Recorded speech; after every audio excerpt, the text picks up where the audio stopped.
If you're tired of making excuses for your lousy sales, this video is your wake-up call. We're about to dive into why you're constantly missing targets and facing endless rejections, and trust me, it's not because the market's against you.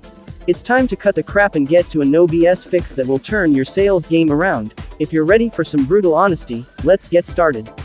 Let's be real, you're probably making these dumb mistakes without even knowing it. Maybe your pitch sounds so weak it could barely wake someone up, or you're overcomplicating everything until your prospects are lost in a maze of jargon, and that crippling fear of closing. It's holding you back like an anchor tied to your success. If you keep letting these habits slide, you'll continue missing out on deals like clockwork. Mediocrity isn't an option if you actually want to win in sales. It's time to face the facts and fix the mess you're in. Let's break it down. A lot of these screw-ups start with a poor mindset. If you're not confident, you're already setting yourself up to fail. You're ignoring your customers' real pain points, treating their needs like an afterthought instead of the focal point of your pitch. And then there's the over-reliance on cookie-cutter, scripted pitches that end up sounding robotic. Stop dancing around the truth. You need to be real with your customers. They crave genuine connection and honest solutions, not rehearsed lines that fall flat every time. Alright, here's the game plan. First, own your mistakes, look squarely at what's been holding you back and admit that change is necessary. Next, simplify your approach. Ditch all the unnecessary fluff and focus on delivering genuine value that directly solves your customer's problem.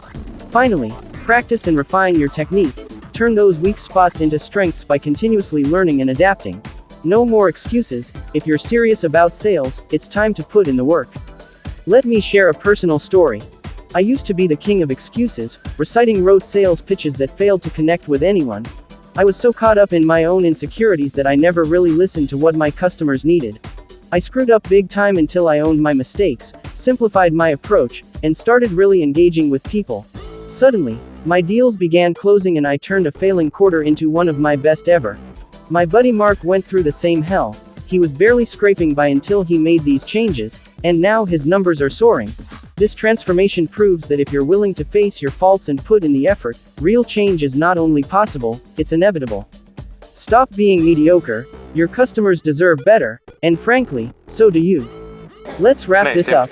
If you're ready to turn things around, drop your worst sales blunders in the comments and tell us what you're gonna change. Hit like, subscribe, and share this video if you're sick of screwing up your sales. It's time to quit messing around and start killing it. Your future self will thank you.